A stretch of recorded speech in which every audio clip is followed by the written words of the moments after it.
Saludamos a esta hora a Mario Santiago Hernández. Él es profesor universitario, profesor de la Universidad de Medellín, profesor de la Facultad de Ingeniería Civil, en el programa de Ingeniería Civil. Profesor, bienvenido a Clickracia, el poder de la información a un clic. Roger, buenos días a todos y a toda la mesa de trabajo. ¿Cómo están ustedes? Muy bien, señor. Mire para el lado de acá para que mire la cámara. Eso. Nada, por aquí. Ya aquí está. Porque estoy yo por allá tan lejos, hombre. Mario Santiago es o dirige el programa de vías del programa de Ingeniería Civil. ¿Por qué hemos invitado al profesor Mario Santiago Hernández Arango? Hombre, porque hemos venido desde hace varios días escuchando el rifirrafe, la pugnacidad existente entre los gobiernos nacional y el gobierno departamental particularmente, pero también ha participado en ello el gobierno distrital de Medellín en torno a las autopistas 4G. Recuerden ustedes que empezó con una información dada por el ministro de Transporte en el sentido de que no había el dinero suficiente para terminar las 4G. Entonces eso despertó inmediatamente la reacción en Antioquia de la dirigencia, no solamente la del Ejecutivo, en cabeza de Julián Rendón, sino que también muchos parlamentarios de la bancada parlamentaria paisa y diputados y concejales, en fin, que lo que había era animadversión por parte del presidente Gustavo Petro contra Antioquia. Luego se produjo un decreto de hierro que fue precisamente para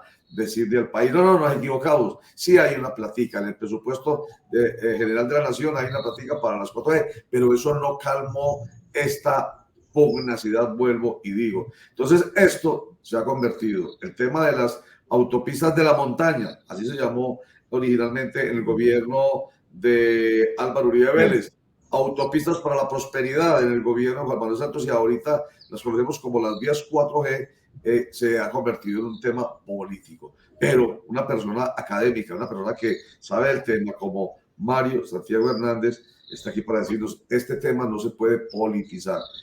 Doctor Mario Santiago Hernández, ayúdeme usted pues con esta información. No, Roger, inicialmente pues agradecerles por la invitación.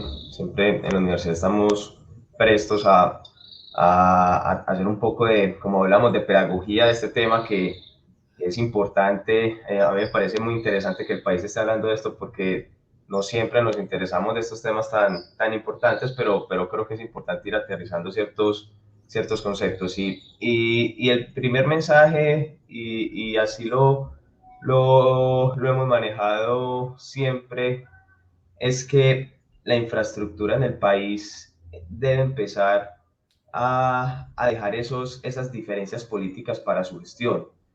A lo que voy es que la política es absolutamente fundamental para poder desarrollar la infraestructura, pero cuando empezamos a tener estas diferencias políticas, estos rifirrafes entre las personas que comandan el país, la infraestructura se estanca. Y particularmente lo que se ha denominado en estas últimas semanas el tema de las vías o de las concesiones 4G en Antioquia, que ya vamos a entrarnos un poquitico en el tema. Digamos que yo lo digo así, nos estamos enfrascando o nos estamos ahogando en un vaso de agua, porque las soluciones pueden ser tan fáciles o tan difíciles como nosotros queramos y como nuestra dirigencia política quiera.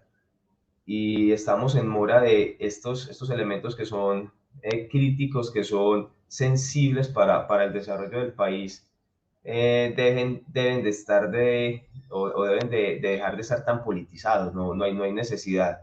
El éxito del desarrollo de infraestructura en los países desarrollados precisamente parte de ese respeto y de esa valoración precisamente por el desarrollo de la obra como tal, más allá de las diferencias políticas. Yo siempre coloco un ejemplo espectacular y es el ejemplo de Estados Unidos.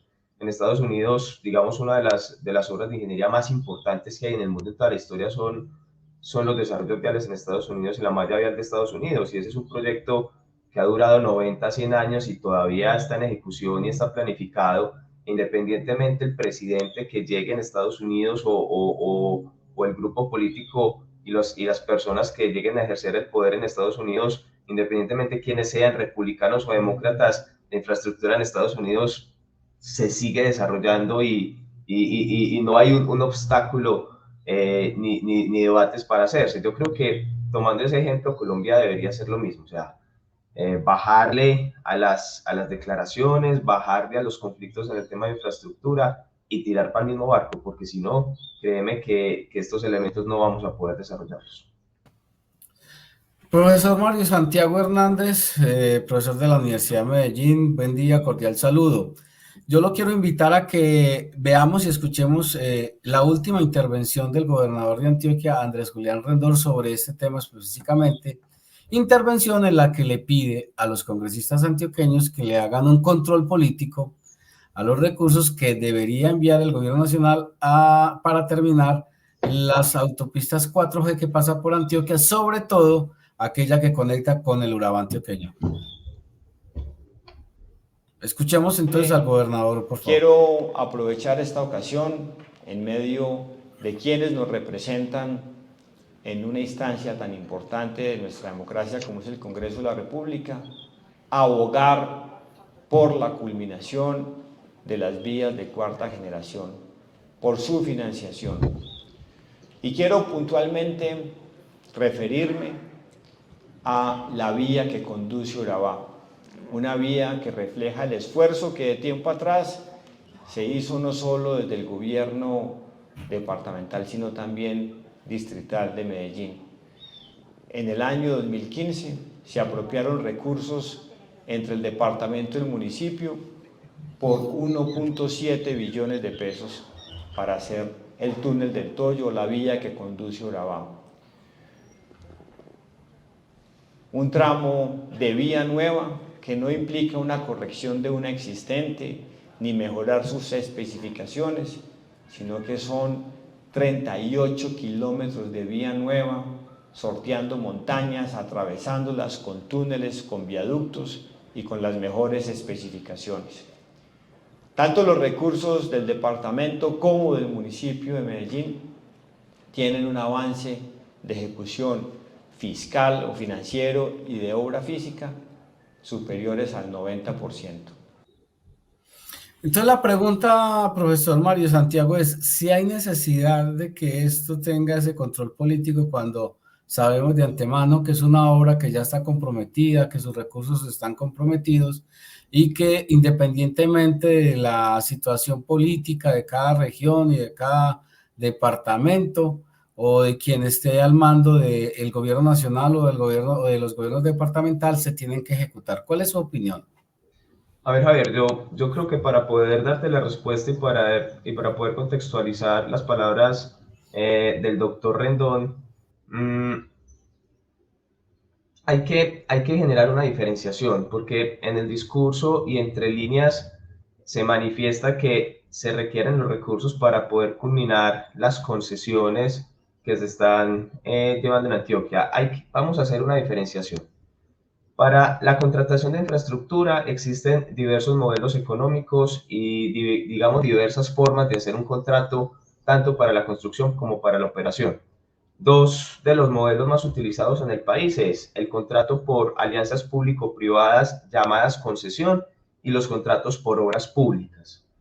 Todas las vías primarias en doble calzada que se están construyendo actualmente, en su mayoría, se están desarrollando por el modelo de alianza público-privada tipo concesión en lo que denominamos generaciones. En 2 años de gobierno. Las que tenemos hoy particularmente, las que se están inaugurando, Pacífico 1, Pacífico 2 y Pacífico 3, que hace toda la conexión entre esta zona de Antioquia y la zona del eje cafetero, Mar 1, Mar 2, por ejemplo, Bello Atillo, la autopista Medellín-Bogotá en el tramo entre Medellín y San Luis, en el tramo entre Medellín y el Santuario, son vías concesionadas. ¿Qué es una concesión? Básicamente una concesión es una modalidad de contratación en donde el Estado y un consorcio privado definen establecer una labor de construcción y operación de un corredor vial a partir de una distribución de riesgos.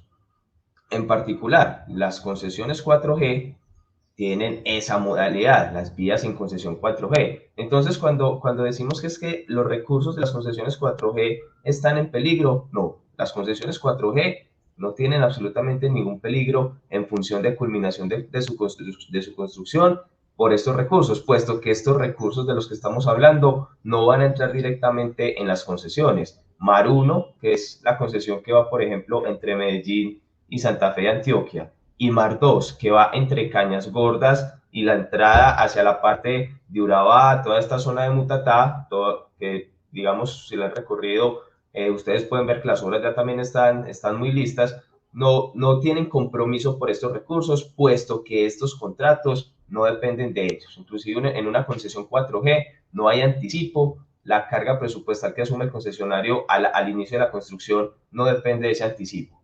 Ahora, los puntos que se están cuestionando y los puntos que se están, digamos, tratando en esta semana, que son los puntos críticos de estos 2 o 3 billones de pesos, corresponden a tramos que conectan esas concesiones que fueron contratadas por obra pública.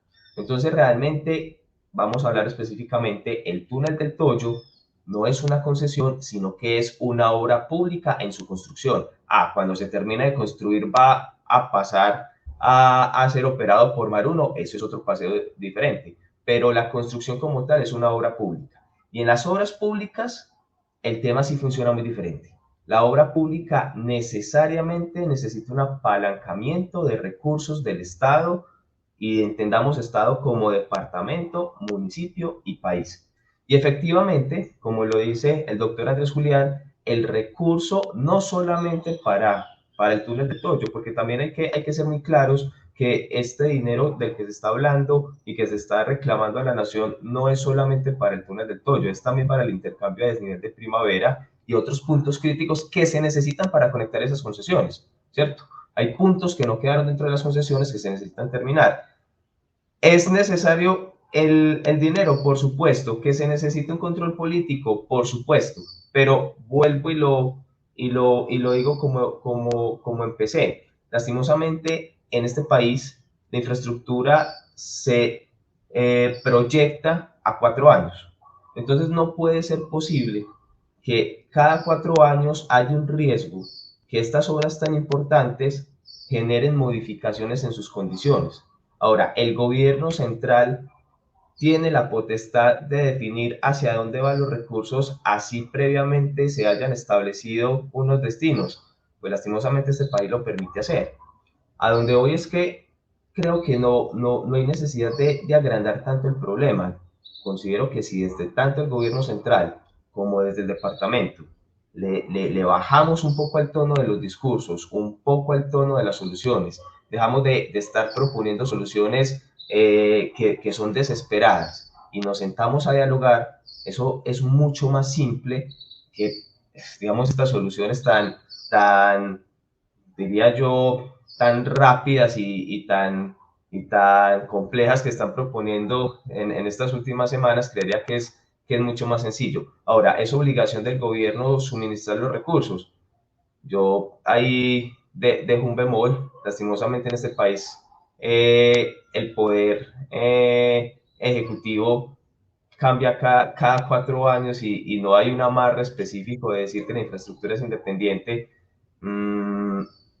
Lo pueden hacer, pueden amarrar los recursos y pienso que antes de seguirnos atacando hay que hacer discursos conciliadores. A mí, entre todo lo que ha pasado, me pareció muy interesante que por lo menos el doctor Andrés Julián trajo invitó al gobierno nacional a que fuera a las obras. Creo que es un buen inicio. Profesor, un saludo muy especial. Yo creo que hay que entrar en contexto un poco de por qué la discusión sobre estos recursos para las vías 4G toman tanta relevancia y tanta importancia. Hay que decir, o al menos explíquenos usted cómo estaba el tema de vías en el departamento de Antioquia, inclusive en el país, y por qué la importancia de estas vías 4G en el tema de conectividad, no solamente, vuelvo, insisto, en el departamento de Antioquia, sino en el país. ¿Por qué son importantes estas vías? Porque si estamos hablando de desarrollo de país, creo que esta es una de las obras que representa eso, ese desarrollo de país. No estamos hablando de la pavimentación de una vía de barrio, no señor, estamos hablando es de unas grandes infraestructuras que nos permite acercar a las regiones cuando hablamos del departamento de Antioquia. Oscar, qué maravillosa pregunta. Lo primero que debemos señalar es que estas son unas vías de orden nacional, o sea, nos van a convenir a todos en el país. Circunstancialmente pasan por Antioquia, como podrían pasar por Boyacá, como podrían pasar por Santander, pero circunstancialmente están en Antioquia, e inclusive en otras partes del país también hay vías 4G, no es Antioquia la única, lo que pasa es que claramente la mayor longitud pasa por Antioquia. Históricamente, cuando nosotros pretendemos o hemos querido hacer una conexión entre la zona sur y central del país con la zona norte, Antioquia se ha vuelto, digamos, un nudo para poder generar esas conexiones, tanto desde el punto de vista de transporte férreo como desde el punto de vista de transporte carretero.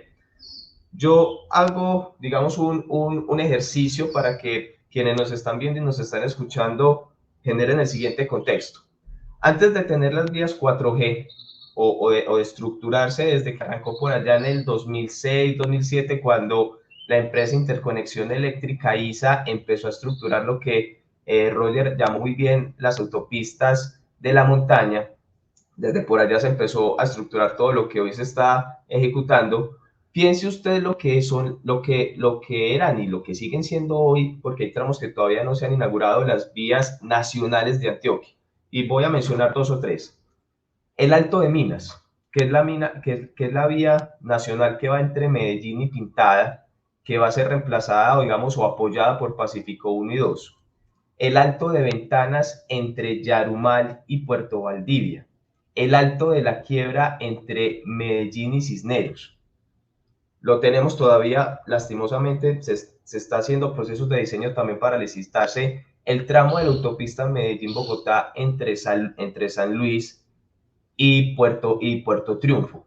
Entonces, cuando usted mira esos ejes viales y piensa que por ahí está pasando la carga nacional, el transporte nacional que va desde la zona sur hacia la zona norte, en unas vías que no tienen las condiciones de vías primarias, y usted, quienes la han recorrido, ven la dificultad que es recorrerla en velocidades adecuadas, porque para acabar de ajustar una vía primaria como las que estamos hablando debería tener velocidades de circulación del orden de 70-80 kilómetros por hora. Usted en el Alto de Minas tiene tramos donde tiene que frenar para que los vehículos volteen por las curvas, es decir, velocidad de cero. Cuando usted ve ese contexto, el departamento, y más que el departamento, esta zona del país gritaba la necesidad de construcción de corredores viales que realmente atendieran a la necesidad del transporte de esa carga. Esos son los corredores 4G. Los corredores 4G van a dar el contexto que se requiere, el contexto adecuado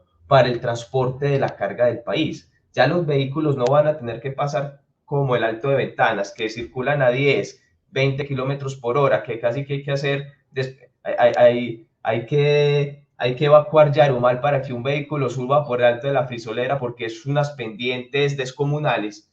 Ya no vamos a tener que pasar por esos corredores viales con esas cargas, sino que vamos a empezar a pasar, ya lo estamos haciendo, por corredores viales que tienen las condiciones geométricas adecuadas para que un vehículo que va cargado con 52 toneladas, con 40 toneladas, con 30 toneladas, lo pueda hacer a velocidades adecuadas, en condiciones de seguridad adecuadas, porque ese es el otro tema, la seguridad del conductor, y eso nos tiene que generar necesariamente desarrollo en el país. Es que no puede ser, y no va a ser solamente en Antioquia. La persona que traiga su producto desde Manizales y quiera ir hacia la costa norte va a poder disfrutar los corredores viales. Entonces esto es una maravilla, es una maravilla. Por eso el nombre Autopistas para la Prosperidad, que se le dio a Autopistas de la Montaña en el gobierno de Juan Manuel Santos, a mí me casa perfectamente con eso que se está planteando, profesor Mario Santiago Hernández. Autopistas para la prosperidad, autopistas para la competitividad. Estas son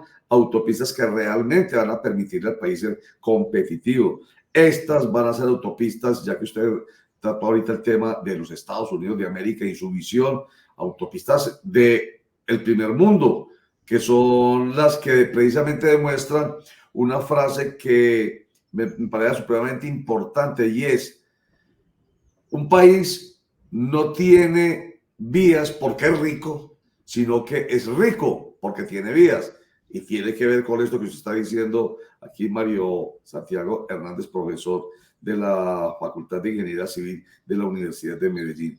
Bueno, usted decía ahorita, entendiendo la importancia de que estas vías hay que terminarlas y entendiendo la importancia de que estas no son las vías de ninguna región. O sea, estas no son las vías de Antioquia, ni son las vías del Valle del Cauca, ni son las vías de la costa. No, son las vías de Colombia. Porque si las vías de Antioquia se taponan las vías de Colombia, ¿cierto? Entonces, eso no tiene vuelta de hoja.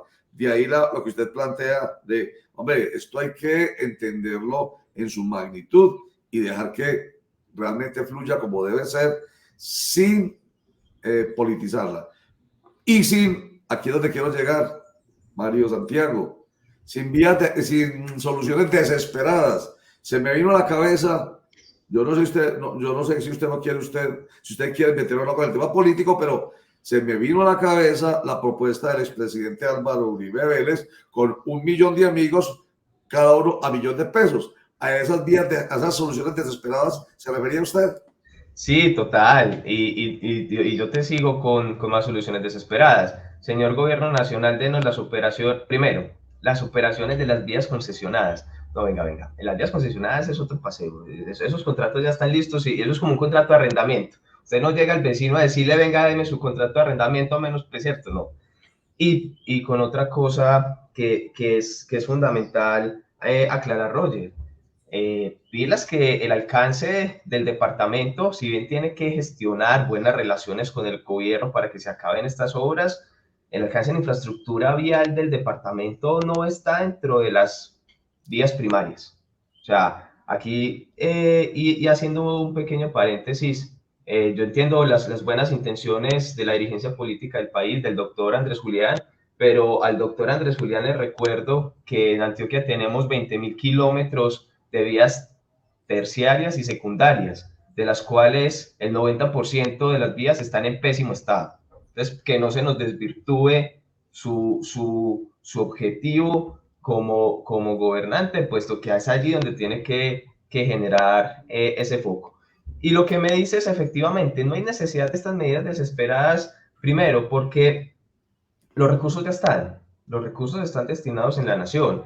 Y lo que siente uno es que es un tema en donde Antioquia debe dejar porque también hay que decirlo así, también ha sido, en mi concepto, un error de la dirigencia política antioqueña el vender estas obras como unas obras de Antioquia. Pasó, por ejemplo, en la inauguración del túnel del Toyo el año pasado. Usted mira la inauguración del túnel del Toyo y estaba el gobernador de turno con sus funcionarios, perfecto, porque claramente ellos son fundamentales para apalancar los proyectos, pero había una ausencia de personas del Ministerio de Transporte, de personas del Instituto Nacional de Vías, de personas del gobierno central, y daba la sensación, o a mí me dio la sensación, que se vendía un proyecto como hecho por Antioquia la más pujante, y eso está muy bien, pero si usted hace eso y al siguiente día dice, si es que del gobierno nacional no nos irán los recursos, entonces están mandando un mensaje ambivalente. Venga, no es pues que las obras eran de Antioquia la más pujante, no las expanden al país y al siguiente día esto sí es del país. No, todas las obras que se están haciendo en esta materia son del país y nos competen a todos. Yo siempre lo digo, es por ejemplo como el metro de Bogotá. Hay personas que se burlan porque Bogotá no tiene metro, es la única ciudad capital del mundo con más de 7 millones de personas que no tienen metro. ¿Cómo puede ser posible que un colombiano le dé alegría o genere un motivo de burla que Bogotá no tenga metro? Yo celebro, por ejemplo, que se haga el metro de Bogotá y ojalá hagan la línea completa de los 12-15 kilómetros. Ojalá la hagan completa. Nos pasa lo mismo con las obras que tenemos acá. Esto es un proyecto de país. Entonces, a medidas desesperadas no generan soluciones. No puede ser posible que sea más fácil reunir 1 millón de personas para que donen 1 millón de pesos a que 2 funcionarios o 3 funcionarios o los que sean se sienten a solucionar en una tarde, en 3 o 4 horas, dejen las diferencias políticas y sigan el curso de lo que se tenía que seguir, que el Estado gire los recursos y que las obras no se tengan que paralizar en agosto, pues porque claramente si los recursos se paralizan. Es mucho más fácil, creo yo. No sé, ¿ustedes qué piensan?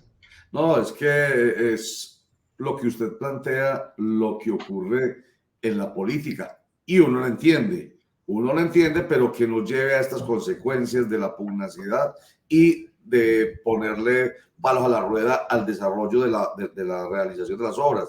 Pues claro, yo recuerdo, pues voy a hacer yo lo tengo en mi cabeza porque yo hice parte de la coordinación, o fui el coordinador en Antioquia de la campaña de Juan Manuel Santos en su proceso de reelección, y me tocó demostrarles a muchos de los antioqueños con hechos que las obras que estaba presentando Sergio Fajardo Valderrama, entonces gobernador de Antioquia, como propias, como del departamento, no eran del departamento, sino que eran de él, entonces presidente de la República, Juan Manuel Santos, que estaba buscando la reelección. Entonces hubo que ir a cada subregión y decirle, no señores, esto que están mostrando acá en esta pancarta gigante como obra del gobernador de Antioquia no es del gobierno departamental, es del gobierno nacional. Entonces uno entiende eso, pero el cuento es que listo, háganlo pues, miéntanle si quieren a la comunidad, pero que esa mentirilla no genere los tropiezos para el progreso, para la competitividad, para el desarrollo, que es lo que parece está pasando acá, y por eso lo invitamos a usted aquí con conocimientos técnicos para que entendamos que esto no tiene que ver con una idea política y una decisión política. Y oiga, y permítame ya ir redondeando la conversación, usted mencionó vías secundarias y terciarias, aprovechémoslo a usted que sabe sobre el tema. Eso sí es de la competencia de la administración. ¿De cuál administración? ¿De las municipales? Estamos hablando de las terciarias, de las campesinas, que son necesarias, porque Valiente, gracias a unas vías, unas 4G, cuarta generación, 5 generación, póngale la velocidad que quiera, y llega un momento en que no es posible que los productos salgan, porque las vías secundarias y las terciarias, las de los campesinos, no existen. Entonces, esto tiene que trabajarse, digamos, de manera articulada.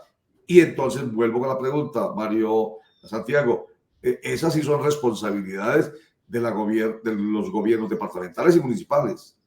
Por supuesto, Roger. Mira, y lo digo a nivel nacional, la malla vial del país está compuesta por casi 200.000 kilómetros de vía, de la cual solamente el 10%, 20.000, corresponde a las vías primarias. En Antioquia, por ejemplo, tenemos el orden de 20 a 25.000 kilómetros de malla vial urbana, y las vías primarias corresponden al 5, máximo al 10%. Entonces nos estamos enfrascando en ese 10% cuando tenemos un 90% asociado efectivamente, como tú lo decías, la red vial secundaria y terciaria está a cargo parte del departamento, parte de los municipios y un pedacito de la nación a cargo del Invías, en unas condiciones deplorables. Inclusive muchas comunidades claman, venga, tenemos unos corredores viales muy interesantes, primarios, pero no tenemos cómo llegar a ellos. Entonces, cuando usted tiene esa realidad, que es una realidad que cada 4 años la escuchamos, Roger. Yo llevo en el mundo de la ingeniería civil a justo 11 años este año, y desde que estudio 16, y cada año lo mismo, que las vías terciarias en mal estado, que las vías secundarias en mal estado, y pareciera que no hubiese doliente. Yo entiendo que han habido acciones en los departamentos que han intentado mejorar esas condiciones de transitabilidad de la malla vial, pero sigue siendo insuficiente, sigue siendo insuficiente, y creo que gastamos mucho tiempo a lo que es importante, pero entonces, ¿cuándo vamos a hablar de esas vías? ¿Cuándo vamos a hablar de esas vías secundarias, de esas vías terciarias? ¿Cuándo vamos a generar esta polémica, pero para esas vías? Así es.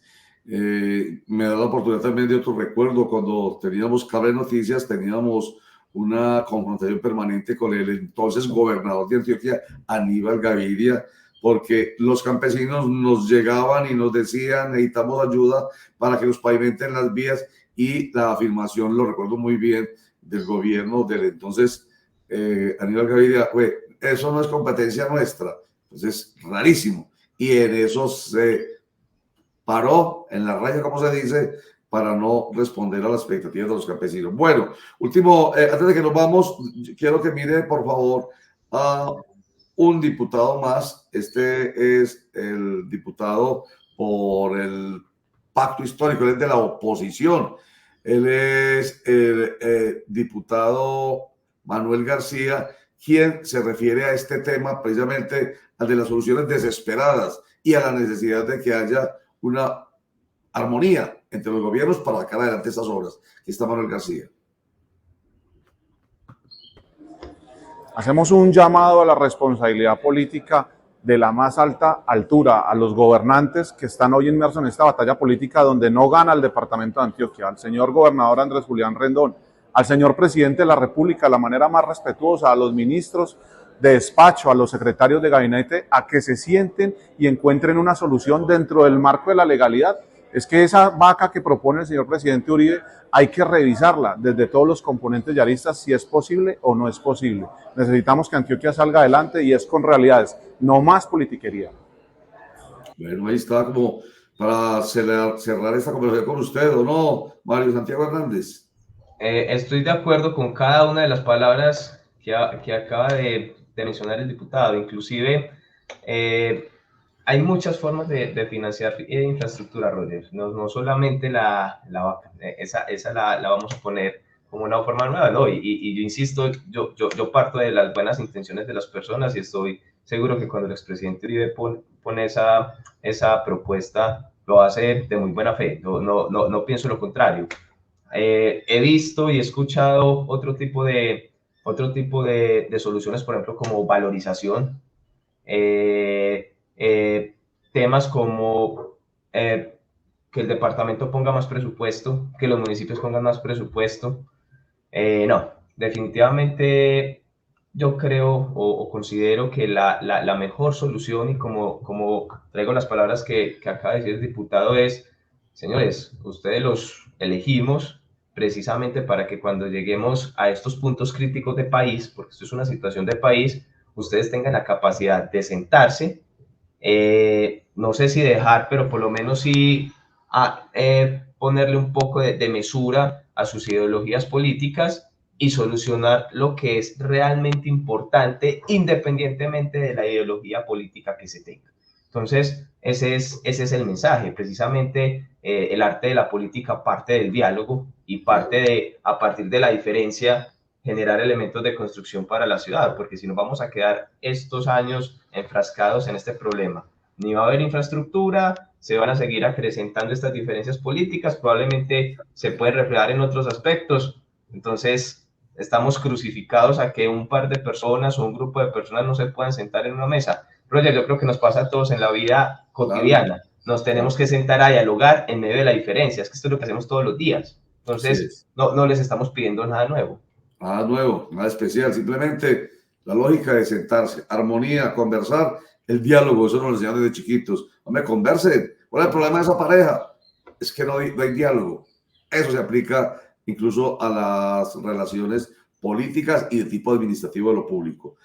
Profesor de tiempo completo de la Facultad de Ingeniería del programa de Ingeniería Civil de la Universidad de Medellín y el director del área de vías del programa de Ingeniería Civil de la Universidad de Medellín. Mil gracias, Mario Santiago Hernández, por estar con nosotros. Muy claro, ojalá esas palabras suyas, que son técnicas, que son objetivas desde lo técnico y desde lo financiero, lleguen a donde debe llegar y se logre lo que queremos. Siéntense y ya, nos mirándose a los ojos, hagamos esto, listo, hagamos esto, no me puede hacer esto, no me puede hacer esto, pero con argumentos. Muchísimas gracias, Mario Santiago Hernández.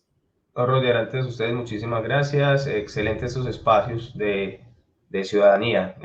Yo sé que después de esto la gente queda con más dudas y averigua más y son muy interesantes porque aquí hay mucha indiferencia con este tipo de temas, pero cuando pasan estas cosas la gente se preocupa al menos por saber y eso es muy, muy valioso, muy valioso. Muchísimas gracias a ustedes por tenernos presentes. No, con todo gusto, gracias a usted. Y muy bueno eso, que la gente se preocupe por saber, o sea, un pellizquito. Ay, ¿qué pasó? ¿Qué está pasando? Entonces yo me informo. Y para eso tienen aquí a Clickracia, el poder de la información a un clic.